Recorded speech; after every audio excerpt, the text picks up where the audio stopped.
শুভেচ্ছা এবং আমন্ত্রণ রাতের বাংলাদেশে। আপনাদের সাথে আছি টুম্পা হাসান। আর শুরুতেই জানাবো শিরোনামগুলো। ডিজেল কেরোসিনের দাম বাড়ানোর প্রতিবাদে কাল সকাল থেকে ধর্মঘটের হুঁশিয়ারি। সরাসরি প্রভাব পড়বে কৃষি ও পরিবহন খাতে। তেলের দাম বাড়লে সাধারণ মানুষের ক্ষতি। এভাবে তেলের দাম বাড়ায় তাহলে মালিকরা পোষাইতে পারবে? পরিবহন ব্যয় বাড়লো, পরিবহন ব্যয় মানলো, মানে পণ্য পরিবহন থেকে সবকিছুর ব্যয় বেড়ে গেল। বাংলাদেশ বিজনেস সামিটে প্রবাসীদের বিনিয়োগের আহ্বান প্রধানমন্ত্রীর। ব্রিটিশ পার্লামেন্টের অনুষ্ঠানে জোর দিলেন লন্ডনের সাথে সম্পর্ক নবায়নে। জলবায়ু রক্ষায় 2041 সালের মধ্যে কয়লার ব্যবহার বন্ধে একমত বিভিন্ন দেশ। বিকল্প হিসেবে জলবিদ্যুৎ আমদানি করতে চায় বাংলাদেশ। রাজধানীর মোহাম্মদপুরে অমানবিক নির্যাতনের শিকার 3 বছরের শিশু। সৎ মাকে আটক করেছে পুলিশ। কুচুন দিয়ে বলে ওর এই জায়গায় আগুন লাগা দিচ্ছে। নির্মমভাবে গরম খুন্তির চাকা দেয়, যার ফলে ছেলেটি মারাত্মকভাবে আহত হয়।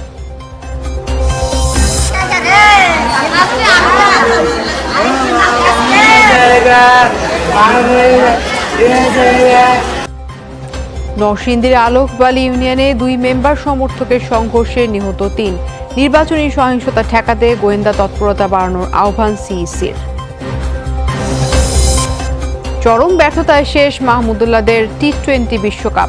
নিজেদের দ্বিতীয় সর্বনিম্ন রানের রেকর্ড সহজে টপকে গেল অজিরা। এছাড়াও রাতের বাংলাদেশে থাকছে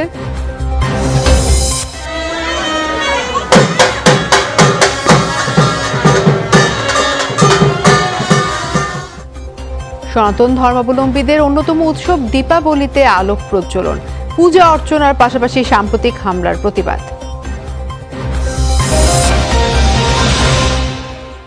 এতক্ষণ শিরোনাম দেখছিলেন, পুরো খবরে যাচ্ছি।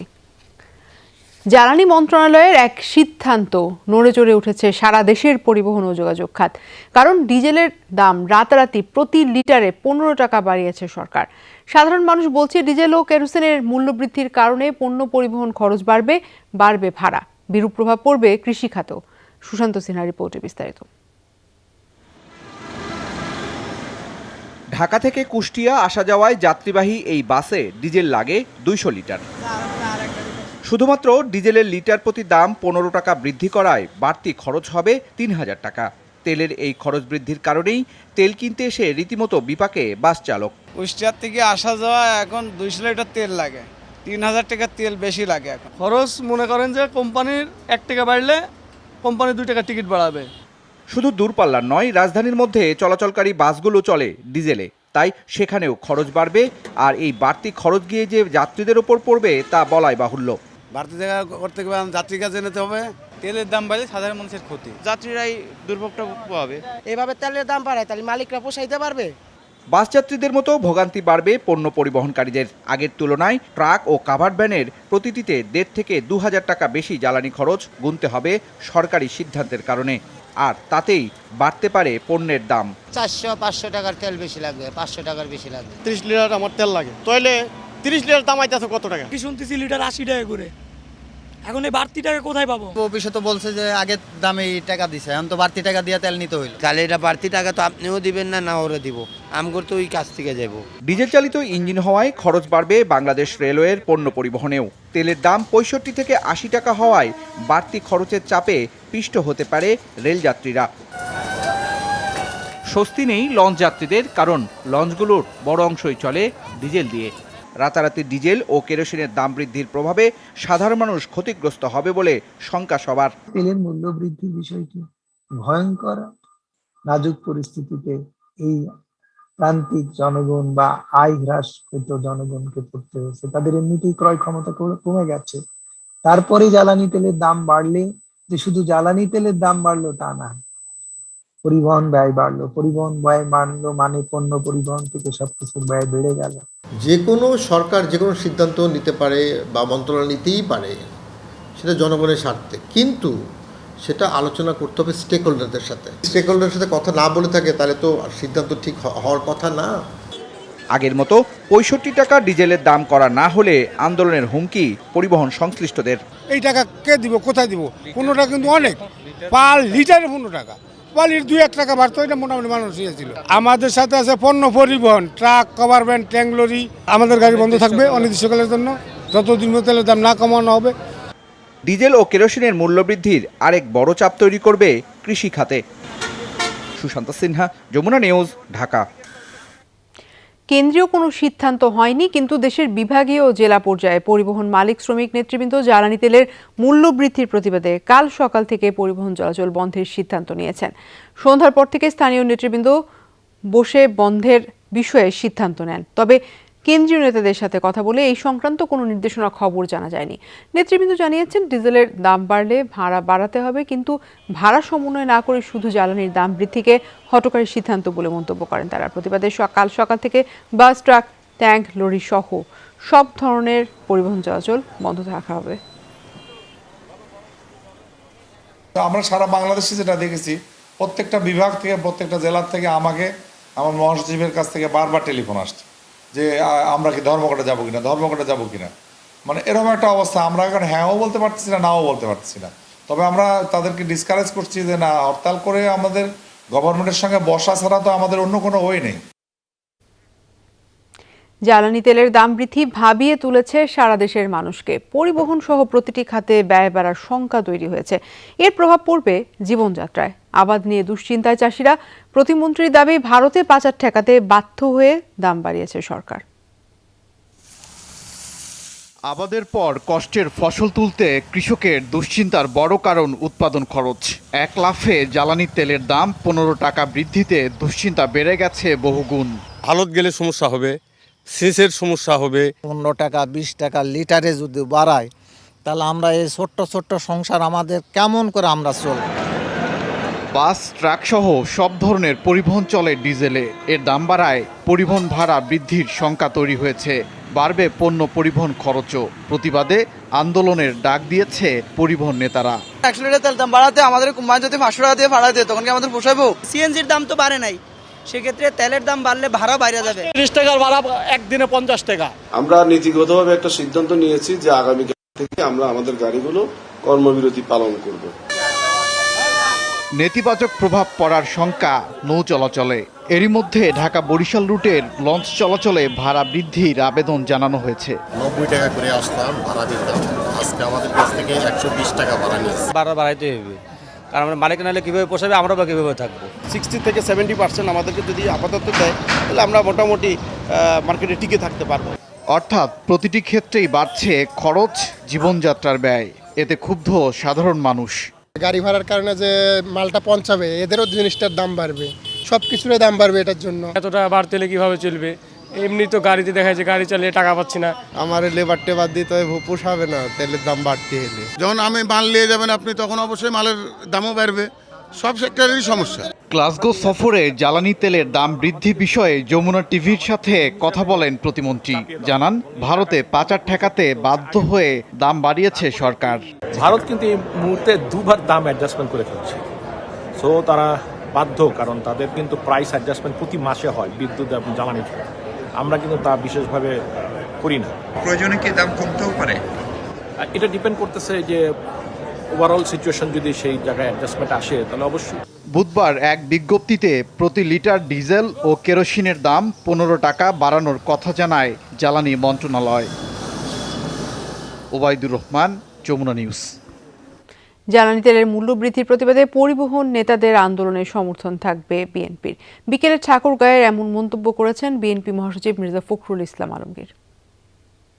আমরা জানি যে আপনার ফুয়েল কার আমদানি করে, এসব কিছু মিলিয়ে আজকে একটা অবস্থা দাঁড়িয়েছে যেখানে সাধারণ মানুষের জীবন দুর্বিষহ হয়ে উঠেছে, এবং এটা এই সরকার একটা নিবর্তনমূলক, দমনমূলক একটা আচরণ করছে, যেটাতে আমরা মনে করি যে দেশের সামগ্রিক অর্থনীতির উপরে প্রচণ্ড একটা চাপ সৃষ্টি হবে।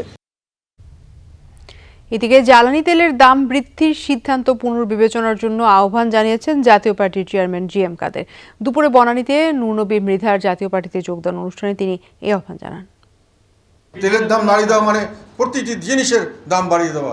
সাধারণ মানুষ এখন দ্রব্যমূল্যের যে একটা বড় ধরনের মূল্য বৃদ্ধি, সেটার কারণে জনজীবন অতিষ্ঠ। সরকার ব্যবসা করার জন্য আমরা সরকার গঠন করি না, আমরা সরকারকে ভোট দেই না ব্যবসা করার জন্য ভোট দেই না, আমাদেরকে সেবা করার জন্য ভোট দেই। বাংলাদেশি প্রবাসীদের দেশে বিনিয়োগের আহ্বান জানিয়েছেন প্রধানমন্ত্রী শেখ হাসিনা। দেশে বিনিয়োগ করলে সব ধরনের সুযোগ সুবিধা দেওয়ার আশ্বাসও দিয়েছেন তিনি। Bangladesh securities and exchange commission আয়োজিত বিনিয়োগ সম্মেলনে এই কথা বলেন তিনি। বাংলাদেশে বিদেশি বিনিয়োগ আকর্ষণে ধারাবাহিকভাবে বিশ্বের বিভিন্ন দেশে বিনিয়োগ সম্মেলন করছে Bangladesh securities and exchange commission. তারই অংশ হিসেবে বৃহস্পতিবার যুক্তরাজ্যে সম্মেলনের আয়োজন করে কমিশন। অনুষ্ঠানে ভার্চুয়ালি প্রধান অতিথি হিসেবে উপস্থিত ছিলেন প্রধানমন্ত্রী শেখ হাসিনা। প্রবাসী বাংলাদেশিদের দেশে বিনিয়োগের আহ্বান জানান তিনি। বাংলাদেশের যারা, তাদেরকে আমি বিশেষভাবে আহ্বান করি যে আপনারা আসেন এবং আপনারা ব্রিটিশ ইনভেস্টর্স আছে তাদেরকে পার্টনার করে নিয়ে আসেন। তাদের সাথে আপনারা বাংলাদেশে এসে ব্যবসা করেন, সব রকম সুযোগ সুবিধা আপনারা পাবেন। প্রধানমন্ত্রী বলেন, টেকসই উন্নয়নের লক্ষ্য অর্জনে বিদেশি বিনিয়োগকে গুরুত্ব দিচ্ছে সরকার। বিনিয়োগের ক্ষেত্রে প্রবাসীরা কোনো সংকটে পড়লে তা সমাধানেরও আশ্বাস দেন প্রধানমন্ত্রী। কারো যদি কোনো অসুবিধা থাকে অবশ্যই আমি আছি, সেটা আমরা দেখব, এতে কোনো সন্দেহ নেই। সব ধরনের সহজভাবে যাতে ব্যবসা করতে পারেন সে ব্যবস্থাটা আমরা করে দেব। প্রধানমন্ত্রী বলেন, দ্রুত বিকাশমান অর্থনীতির দেশ বাংলাদেশ সব ধরনের চ্যালেঞ্জ মোকাবেলা করেই সামনের দিনে এগিয়ে যাবে বলেও আশা প্রকাশ করেন প্রধানমন্ত্রী। বিশ্বে অর্থনৈতিকভাবে সম্ভাবনাময় দেশগুলোর মধ্যে একটি বাংলাদেশ। বিনিয়োগ সম্মেলনে গেল এক দশকে দেশের বিভিন্ন খাতের উন্নয়নের চিত্র তুলে ধরা হয়। একই সাথে যেসব খাতে এখনও বিনিয়োগের সুযোগ রয়েছে সে দিকটিও তুলে ধরেন বাংলাদেশের কর্তা ব্যক্তিরা। এসব খাতে প্রবাসী বাংলাদেশিদের পাশাপাশি যুক্তরাজ্যবাসীকেও বিনিয়োগের আহ্বান জানানো হয় সম্মেলন থেকে। আলমগীর হোসেন, যমুনা নিউজ, লন্ডন, যুক্তরাজ্য। বাংলাদেশ যুক্তরাজ্য সম্পর্ক নবায়নের এখনই উপযুক্ত সময়। স্বাধীনতার সুবর্ণ জয়ন্তী উপলক্ষে বুধবার লন্ডনের ওয়েস্টমিনস্টারে স্পিকার্স হাউস স্টেট রুমে বাংলাদেশ অ্যাট 50 দি রিজিলেন্ট ডেল্টা শীর্ষক এক অনুষ্ঠানে ভাষণ দেন প্রধানমন্ত্রী শেখ হাসিনা।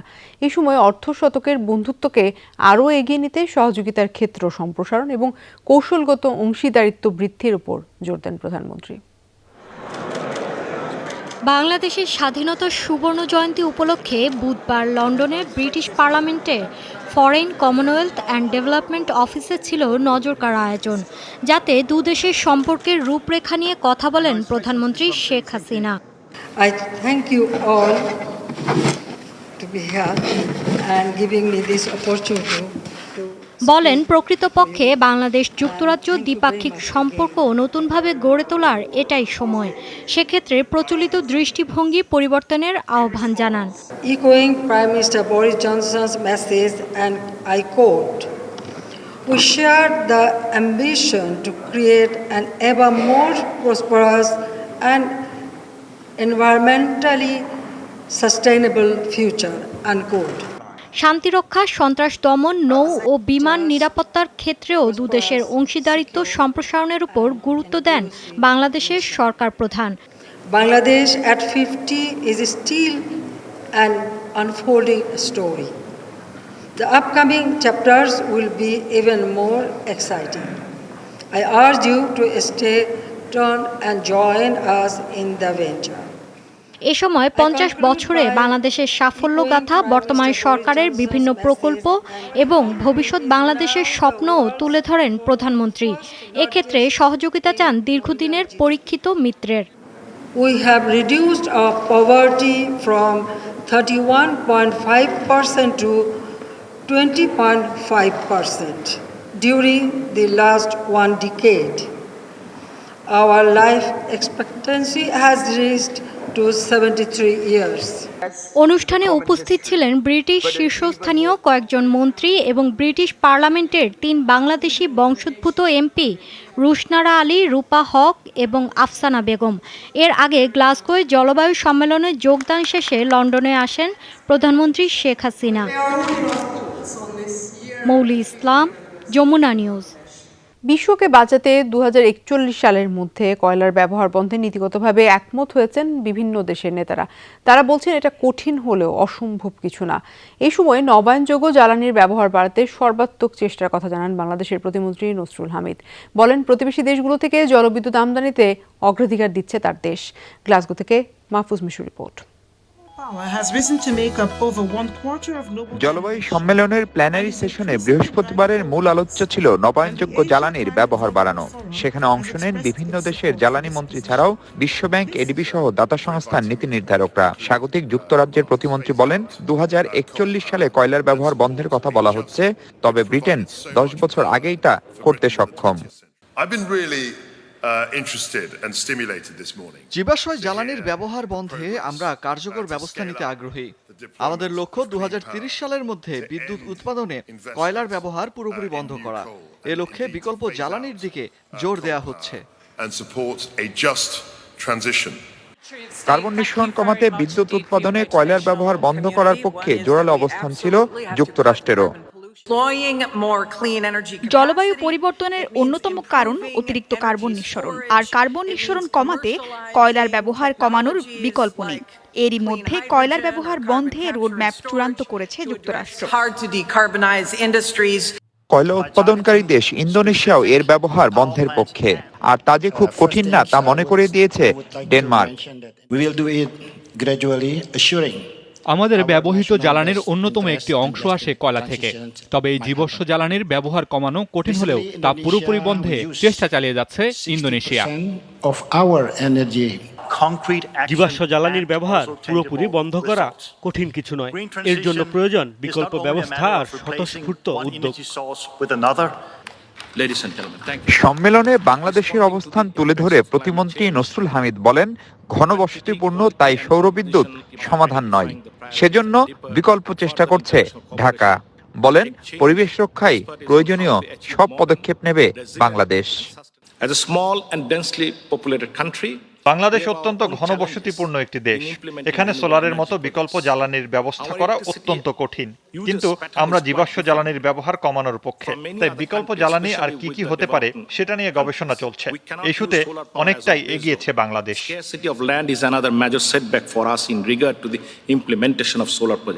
কয়লার ব্যবহার পুরোপুরি বন্ধে মোটামুটি উত্তপ্ত ছিল এবারের জলবায়ু সম্মেলনের বেশ কিছু অধিবেশন। সেখানে বাংলাদেশ পরিষ্কার করেছে তার অবস্থান, বলছে এখনই তার পক্ষে শতভাগ নবায়নে যাওয়া সম্ভব নয়। সেক্ষেত্রে বাংলাদেশের ভরসা নেপাল ও ভুটানের জলবিদ্যুৎ। Mahfuz Mishu, Jamuna news, Glasgow, Scotland. দেশি বিদেশি বিনিয়োগকারীদের জন্য সরকার 100টি ইকোনমিক জোন গড়ে তুলছে বলে জানিয়েছেন রাষ্ট্রপতি আব্দুল হামিদ। এসব জোনে 1 কোটি মানুষের কর্মসংস্থানের সুযোগ সৃষ্টি হবে। সকালে রাজধানীর ওসমানী স্মৃতি মিলনায়তনে 2019 সালে রাষ্ট্রপতির শিল্প পদক বিতরণ অনুষ্ঠানে ভিডিও বার্তায় এই কথা জানান তিনি। শিল্প খাতে অবদান রাখায় 6টি ক্যাটাগরিতে 3টি করে মোট 19 ব্যক্তি এবং প্রতিষ্ঠানকে পুরস্কার দেওয়া হয় অনুষ্ঠানে। শিল্প উদ্যোক্তাদের উদ্ভাবনী চিন্তা শক্তি এবং সর্বাধুনিক প্রযুক্তি নিয়ে বিনিয়োগ এগিয়ে আসার আহ্বান জানান আব্দুল হামিদ। সরকার থেকে ধারাবাহিক উৎসাহ শিল্প খাতকে এগিয়ে নিতে সহায়তা করবে বলেও মনে করছেন পুরস্কারপ্রাপ্তরা। রাজধানীর মোহাম্মদপুরে 3 বছরের শিশুকে নির্যাতনের অভিযোগে সৎ মাকে আটক করেছে পুলিশ। নির্যাতনের ঘটনায় শিশুটির বাবা মামলা করলে মোহাম্মদপুরের দুর্গাপুর মন্দির এলাকা থেকে ওই নারীকে আটক করা হয়। বর্তমানে শিশুটি অসুস্থ অবস্থায় রয়েছে দাদা দাদির কাছে। শিশু নিহালকে রেখে তার মা চলে গিয়েছিল অন্য কোথাও। এর 2 বছর পর বাবা মোস্তফা বিয়ে করেন আয়েশা বেগমকে। এরপর থেকেই শিশুটির উপর শুরু হয় সৎ মায়ের অমানবিক নির্যাতন। ঘরের জিনিসপত্র আর কি লাঠি সব কিছু আনছি, আয়না দেখাইছি, পরবর্তী খুচুনে হাত দিয়ে উঠেছি। খুচুন দিয়ে বলে ওর এই জায়গায় আগুন লাগা দিছি। আমি কে করছে কাকে আম্মু করছে। আমি গেল তুমি ব্যথা পাইছো কাকে, হ্যাঁ এদিকেও ব্যথা পাইছি এদিকেও ব্যথা পাইছি। কয়েকদিন আগে ছেলেকে সৎ মায়ের কাছে রেখে কাজে যান মোস্তফা। রাতে বাসায় ফিরে দেখেন ছোট্ট নিহাল অসুস্থ, তার শরীরের বিভিন্ন অংশে ফোসকা পড়া। পরে জানতে পারেন দিনের বেলায় খাবার চাইলে গরম খুন্তি দিয়ে ছেঁকা দেয় আয়েশা। এক পর্যায়ে মোস্তফা সিদ্ধান্ত নেন আয়েশার বিরুদ্ধে আইনের আশ্রয় নেয়ার। মামলা করেন মোহাম্মদপুর থানায়। ছেলেটিকে তার সৎমা নির্মমভাবে গরম খুন্তির ছেঁকা দেয়, যার ফলে ছেলেটি মারাত্মকভাবে আহত হয় এবং তাকে সে আত্মচিৎকার করতে থাকে। একসময় আশেপাশের লোকজন তাকে উদ্ধার করে এবং আমাদেরকে খবর দেয়। পুলিশে খবর দিলে মোহাম্মদপুর থানা পুলিশ তাকে উদ্ধার করে। বাচ্চাটিকে আমরা প্রাথমিকভাবে চিকিৎসার ব্যবস্থা করেছি, আমরা বাচ্চাটিকে উদ্ধার করেছি। কয়েকজন প্রতিবেশী জানালেন তারা প্রতিবাদও করেছেন, তবে এতে আরও ক্ষিপ্ত হয়ে ওঠে আয়েশা। বাচ্চাটা চিকুত দিছে, আমি ঘরের থেকে বাইরে এসে ভাত নিয়েই। ছুলনি যে আছে ওইটা মানে গরম করে ওনার হলো পিছনে একটা সামনে একটা মানে দাগ দিছে আর কি। যখন সিঁড়িতে উঠতো তখন দইরা এই যে আচার মারতো, দইরা চিপা মারতো। বর্তমানে শারীরিকভাবে অসুস্থ নেহাল কেরানীগঞ্জে দাদা দাদির কাছে। নির্যাতনের কারণে যে ট্রমার সৃষ্টি হয়েছে তা কাটাতে নেহালের সময় লাগবে বলে জানিয়েছেন চিকিৎসকরা। যমুনা নিউজ, ঢাকা। নির্বাচন পূর্ব সহিংসতায় নরসিংদীতে গুলিবিদ্ধ হয়ে ৩ জন নিহত হয়েছেন, আহত হয়েছেন অন্তত 10 জন। ঘটনার পর থেকে এলাকায় থমথমে পরিস্থিতি বিরাজ করছে। এই ঘটনায় এখনো কোনো মামলা হয়নি। নির্বাচনে 2 প্রার্থীর দলাদলি, তাতেই প্রাণ গেল নিরীহ মানুষের। গুলি, পিস্তল, বন্দুক, হাবড়ায়ার, ককলাইট মকলাইট বাইরে আমরা সব উড়াই লেছে। আজকে ভাই পুরো গুলি, পুরো পিস্তল আর গুলি, এই যে ভাই আমরা গুলি গাইছি, আমরা ভাই ঘরবাড়ি সব শেষ। 11 নভেম্বর নরসিংদীর আলোকবালী ইউনিয়ন পরিষদে ভোট। প্রার্থিতা ও আধিপত্য নিয়ে বিরোধ চলছিল মেম্বার প্রার্থী রিপন মোল্লার সাথে প্রতিদ্বন্দ্বী আবু খায়েরের। এরই ধারাবাহিকতায় নেকজানপুর গ্রামে ভোর 6টার দিকে 2 প্রার্থীর সমর্থকরা সংঘাতে জড়ায়।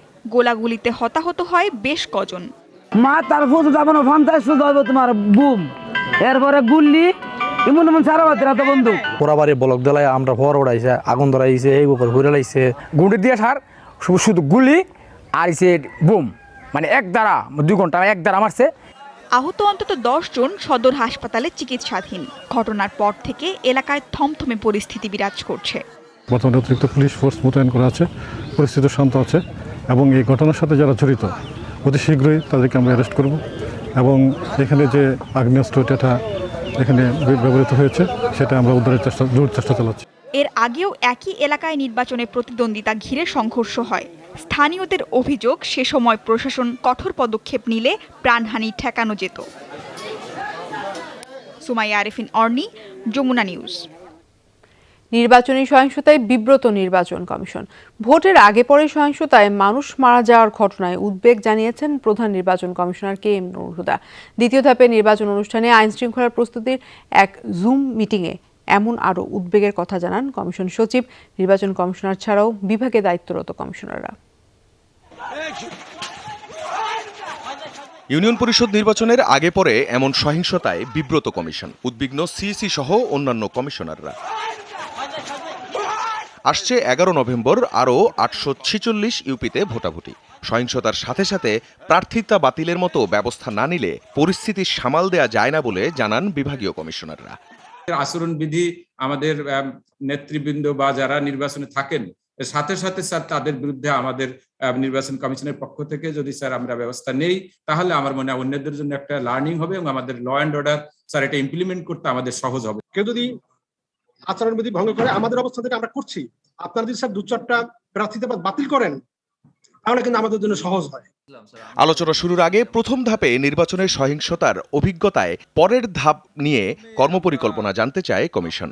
সবার কথা শেষে সিইসি বলেন, বাড়াতে হবে গোয়েন্দা তৎপরতা, ঝামেলা হওয়ার আগেই তা ঠেকাতে হবে মাঠ প্রশাসনকে। নির্বাচনের সাথে সম্পৃক্ত নয় তারা যদি সেখানে আনাগোনা করে অথবা কোথাও কোনো অপ্রীতিকর ঘটনার প্রস্তুতি থেকে থাকে, সেগুলো কিন্তু তাদের মাধ্যমে আপনারা সংগ্রহ করতে পারেন। এই জাতীয় গোয়েন্দা তৎপরতা বৃদ্ধি করে যেখানেই কোনো উত্তেজনাকর পরিস্থিতির আশঙ্কা হবে সেখানে যদি আপনারা আপনাদের প্রশাসনিক কার্যক্রম সাথে সাথে গ্রহণ করেন তাহলে কিন্তু এই পরিস্থিতির সৃষ্টি হতে পারে না। জানি না এই যে পরিস্থিতিটা কেন এত অবনতি হয়েছে বা এত প্রাণহানি কেন হয়েছে, যেটা মোটেই কাম্য নয়। আপনারা সবাই যদি আপনাদের যার যার জায়গা থেকে সক্রিয় থাকেন তাহলে আমাদের বোধহয় আর প্রাণহানি আমাদের হবে না। জুম মিটিংয়ে অংশ নেন আঞ্চলিক নির্বাচন কর্মকর্তা, বিভাগীয় commissioner, police super, metropolitan police commissioner ও রেঞ্জের ডিআইজিরা। অশান্ত পরিবেশ সৃষ্টি হয়েছে, সেখানে খুন খারাপি হয়েছে। আখলাকুস সাফা, যমুনা নিউজ, ঢাকা। পারিবারিক বিরোধ এবং ব্যবসায়িক দ্বন্দ্বের কারণে কুপিয়ে হত্যা করা হয় মৌলভীবাজারের চৈত্রঘাট ব্যবসায়ী সমিতির সভাপতি নাজমুল হাসানকে। র্যাব জানিয়েছে, পূর্বে হামলার প্রতিশোধ নিতেই 4 ভাই মিলে হত্যা করেছে ওই ব্যবসায়ীকে। ঘটনা গত 31 অক্টোবর দুপুর 1:30টার। মৌলভীবাজার জেলার কমলগঞ্জ উপজেলার রহিমপুর ইউনিয়নের চৈত্রঘাট বাজারের ব্যবসায়ী সমিতির সভাপতি নাজমুল হাসানকে রাস্তায় ফেলে এলোপাথারি কুপিয়ে জখম করা হয়। হাসপাতালে মৃত্যুর পর নিহতের ভাই বাদী হয়ে মামলা করেন। হামলার ঘটনার সিসিটিভির ফুটেজ সামাজিক যোগাযোগ মাধ্যমে ভাইরাল হয়। পুলিশ 3 আসামিকে গ্রেফতারের পর র্যাব আরও 4 জনকে গ্রেফতার করে। গ্রেফতার হওয়া 4 জনের মধ্যে বাবর ও রাসেল আপন সহোদর। তাদের এক ভাই জুয়েলকে কিছুদিন আগে নিহত ব্যবসায়ী নাজমুল হাসানের লোকজন পঙ্গু করে দেয়। এরই প্রতিশোধ নিতে গত 31 অক্টোবর দুপুরে হত্যাকাণ্ডে অংশ নেন 4 ভাই। স্পটে যে যারা সরাসরি কুপিয়ে আঘাত করেছে, এই সরাসরি কোপানোর সাথে যারা জড়িত এদের মধ্যে থেকে আমরা 3 জনকে আটক করতে সক্ষম হয়েছি। আর সরাসরি কোপানোর মধ্যে আমরা পেয়েছি তোফাইলকে, এখন আমরা খুঁজছি। সে মূলত যে আপনারা দেখেছেন ভিডিওতে যে ফার্স্ট যে গানের মধ্যে যে কোপটি দিয়েছিল সে ছিল তোফাইল। র্যাব জানায় আগের দিন ঘাতকেরা ঘটনাস্থল রেকি করেন। আসন্ন ইউপি নির্বাচনে প্রার্থিতা নিয়ে প্রতিদ্বন্দ্বী বিরোধ থেকেও এই হত্যাকাণ্ড ঘটতে পারে। দীর্ঘদিন পারিবারিক এবং ব্যবসায়িকভাবে তাদের মধ্যে একটি দ্বন্দ্ব ছিল, আধিপত্য বিস্তারের একটি ব্যাপার ছিল তাদের মধ্যে। নিহত যে ভিকটিম নাজমুল, তার বিরুদ্ধে ইতিপূর্বে 6 থেকে 7টি মামলা রয়েছে। এই ধরনের ব্যবসায়িক দ্বন্দ্ব বা মারামারি সংক্রান্ত বিভিন্ন মামলা রয়েছে। পাশাপাশি সাম্প্রতিক সময় যে ইলেকশন রয়েছে এই কেন্দ্রিক, তার সাথে তোফাজ্জলের দুজনই প্রার্থী ছিল, এটাও একটি তাদের মধ্যে দ্বন্দ্ব ছিল।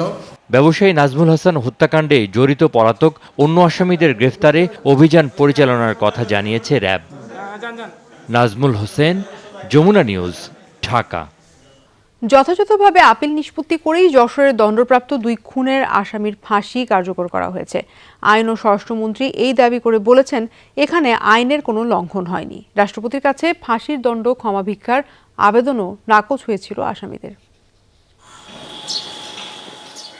যশোরে মৃত্যুদণ্ড কার্যকর হওয়া মকিম ও ঝরুর দণ্ড কমানোর জন্য জেল আপিলের পাশাপাশি ক্রিমিনাল আপিলও করেছিলেন স্বজনরা, কিন্তু সেই আপিল নিষ্পত্তির আগেই কার্যকর করা হয় ফাঁসি।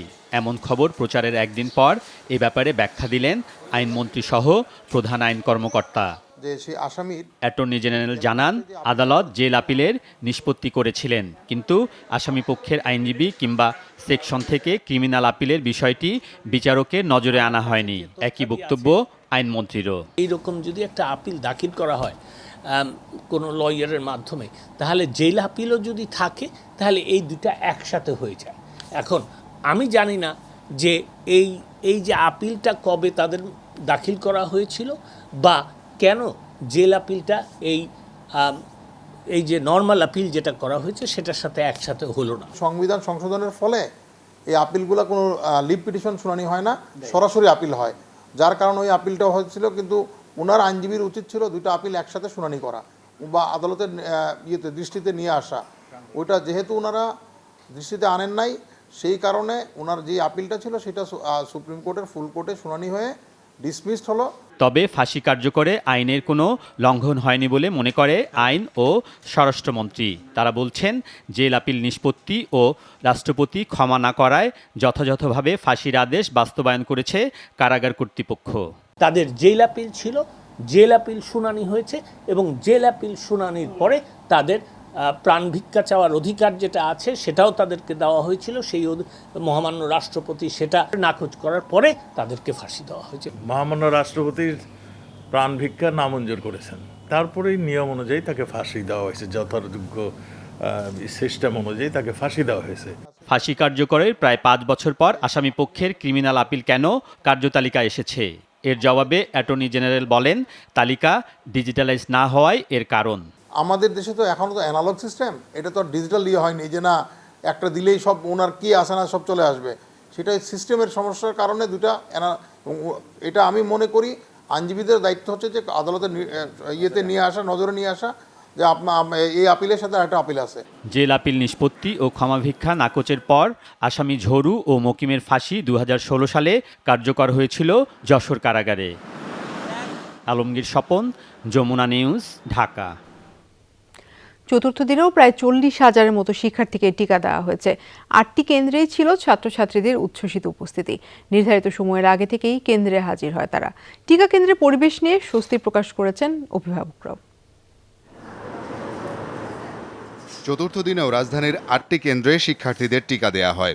কাকলী হাই স্কুল অ্যান্ড কলেজে ভ্যাকসিন দেওয়া হয় সিটি কলেজ সহ কয়েকটি স্কুলের শিক্ষার্থীদের। ক্লাস শুরু হয়ে গেছে আর এই জিনিসটা খুব রিস্কি, তো এখন টিকা দেওয়া হয়ে যাচ্ছে, সেজন্য আমি খুব খুশি। ভালো হবে, সুরক্ষার জন্য অবশ্যই দিতে হবে, হয়তো একটু ভয় লাগতেছে। আমার বাবা মা তো আগেই টিকা নিয়ে ফেলেছে, এখন আমাদেরও সময় এসেছে। টিকা দিয়ে দিচ্ছি, এখন ভয়টা অনেকটাই চলে গেছে। কালকে SMS আসছে, সো আজকের মধ্যে হয়ে গেল time to time. Motijheel ideal স্কুলে শিক্ষার্থীদের বাড়তি চাপ দেখা যায়।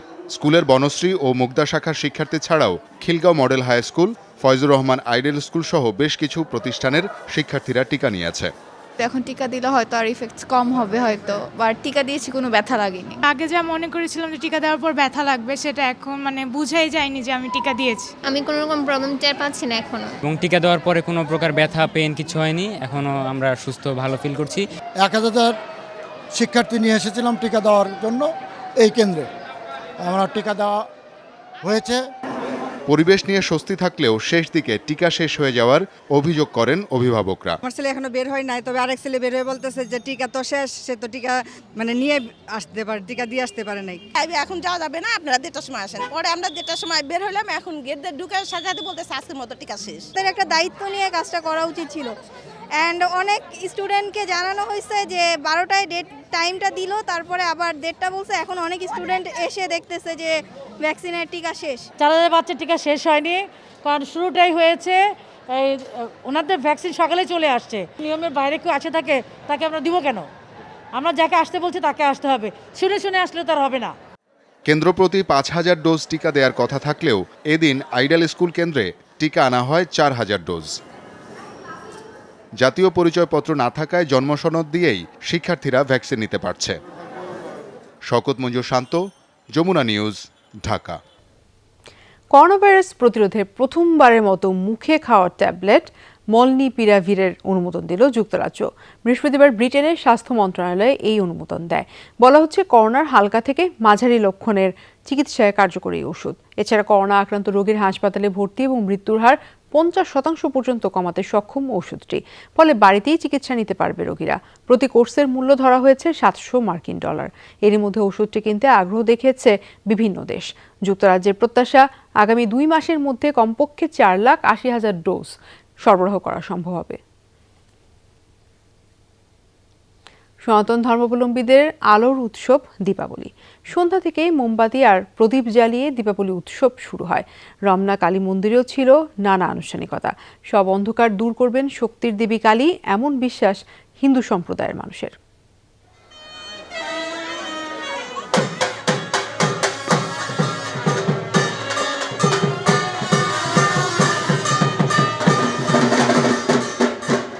আনন্দলোকে মঙ্গলালোকে বিরাজ সত্য ও সুন্দর, সেই মঙ্গলের খোঁজে শত শত আলোর প্রচলন।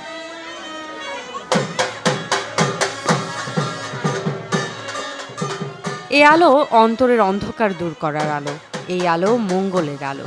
মা যেন সবার কল্যাণ করেন, সবার মঙ্গল করেন, এই আশাই করি। অশুভ শক্তিটা আমরা আলো জ্বালিয়ে এই শক্তিটাকে বিদায় দিয়ে আমরা শুভ শক্তির আরাধনা করি। আশা করি যে আমরা যেন সব অন্ধকার দূর করে অসাম্প্রদায়িক বাংলাদেশ গড়ে তুলতে পারি। বিজয়া দুর্গা চলে যাবার পর পরবর্তী অমাবস্যা কাটাতেই আলো জ্বালিয়ে দেবী কালীকে পূজা করা হয়। সন্ধ্যা থেকে শুরু করে ভোরের আলো ফোটা অবধি সনাতন ধর্মাবলম্বীরা মোমবাতি প্রদীপ জ্বালিয়ে উদযাপন করেন দীপাবলি। রমনা কালী মন্দিরে সাম্প্রতিক সাম্প্রদায়িক হামলার প্রতিবাদ ছিল উৎসবের দৃঢ় উদযাপনে। আমরা এটি উৎসব এবং মা কালীর পূজার যে আয়োজন, সেই আয়োজনের মাধ্যমে আমাদের প্রতিবাদের ভাষা রয়েছে। যে মৌলবাদী চক্র বাংলাদেশের যে সম্প্রীতি, সেই সম্প্রীতিকে বিনষ্ট করার জন্য যেই চক্রান্ত করছে, সেই চক্রান্তকে আমরা কখনোই এই বাংলাদেশে আমরা যারা বাস করি সবাই আমরা প্রতিবাদ করেছি। ভক্তদেরও আশা, দীপাবলির আলো উৎসব সবার মনকে করবে আলোকিত।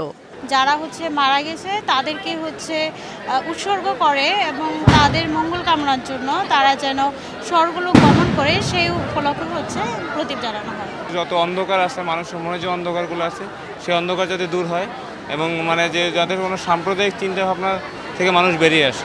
দেবী কালী সব অন্যায় অনাচার দূর করে দীপাবলির আলোর মতো উজ্জ্বল করবে মানুষের মনকে, প্রত্যাশা ভক্তদের। Farhana Nancy, Jamuna news, Dhaka. এদিকে রাজধানীর বাইরে সারা দেশেও উদযাপিত হচ্ছে হিন্দু সম্প্রদায়ের দ্বিতীয় বৃহত্তম ধর্মীয় উৎসব কালী পূজা বা শ্যামা পূজা। সকাল 6টা 33 মিনিট হতে পরদিন রাত 3টা 14 মিনিট পর্যন্ত অমাবস্যা তিথি। পূজা উপলক্ষে প্রতিটি মন্দিরকেই সাজানো হয়েছে বর্ণিল সাজে। প্রশাসনের পক্ষ থেকেও নেওয়া হয়েছে বাড়তি নিরাপত্তার ব্যবস্থা। পূজার দিন হিন্দু সম্প্রদায় সন্ধ্যায় তাদের বাড়িতে ও শ্মশানে প্রদীপ প্রজ্বলন করে স্বর্গীয় পিতামাতা ও আত্মীয় স্বজনদের স্মরণ করেন। লোকবিশ্বাস অনুযায়ী কালী শ্মশানের অধিষ্ঠাত্রী দেবী। এই কারণে বিভিন্ন অঞ্চলে শ্মশানে শ্মশানকালী পূজা অনুষ্ঠিত হয়। এদিকে দেশের বিভিন্ন জায়গায় সহিংসতার প্রতিবাদে মানববন্ধন করেন হিন্দু ধর্মাবলম্বীরা।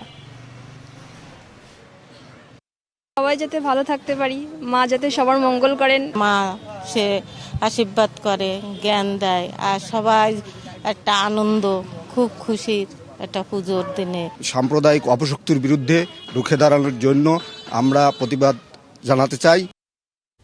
3 শতাধিক স্বেচ্ছা রক্তদাতাকে সম্মাননা জানালো কোয়ান্টাম ফাউন্ডেশন। বৃহস্পতিবার সন্ধ্যায় আইইউবি মিলনায়তনে এক অনুষ্ঠানে এই সম্মাননা জানানো হয়। অনুষ্ঠানের প্রধান অতিথি ছিলেন জনপ্রশাসন প্রতিমন্ত্রী ফরহাদ হোসেন। কমপক্ষে 10 বার স্বেচ্ছায় রক্তদান করেছেন এমন রক্তদাতাকে সম্মাননা দেওয়া হয়। স্বেচ্ছা রক্তদাতাদের সনদপত্র, বিশেষ আইডি কার্ড, সম্মাননা ক্রেস্ট ও মেডেল প্রদান করা হয়। গত 2 দশকের প্রচেষ্টায় প্রায় 13 লাখ মানুষের জীবন রক্ষায় ভূমিকা রাখতে সক্ষম হয়েছে কোয়ান্টাম ফাউন্ডেশন। অর্গানিক প্রোডাক্ট ব্যবহারকে উৎসাহিত করতে একটি ট্রাভেল প্যাক চালু করেছে রঙ্গন হার্বালস। বিকেলে যমুনা ফিউচার পার্কের গ্রাউন্ড ফ্লোরে এই প্রোডাক্টটি উন্মোচন করা হয়। এই ট্রাভেল প্যাকের মধ্যে রয়েছে মুলতানি মাড বডি ও face mask, olive oil, tea tree essential oil ও অ্যাক্টিভেটেড চারকোল গুঁড়া। ব্যবহারের পূর্বে স্কিনে স্যুট করে কিনা তা যাচাই করে নিতে হবে। ব্যবহার প্রণালী সম্পর্কে রঙ্গন হার্বালসের ফেসবুক পেজে পরামর্শ দেওয়া আছে। প্যাকটি ব্যবহারের সুফল পেলে অর্গানিক প্রোডাক্ট ব্যবহারে উৎসাহিত হবে অনেকেই। টি-20 বিশ্বকাপে নিজেদের শেষ ম্যাচেও বড় পরাজয় দেখল বাংলাদেশ। টস হেরে প্রথমে ব্যাট করে নিজেদের দ্বিতীয় সর্বনিম্ন রানের রেকর্ড গড়েছে টাইগাররা। মাত্র 73 রানেই অল আউট হয়েছে রিয়াদের দল।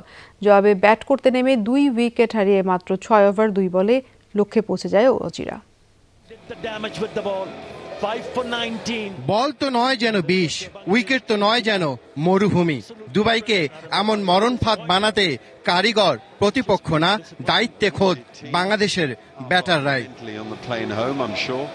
না হলে এমন ব্যাটিং উইকেটে কিনা 73 রানের লজ্জা।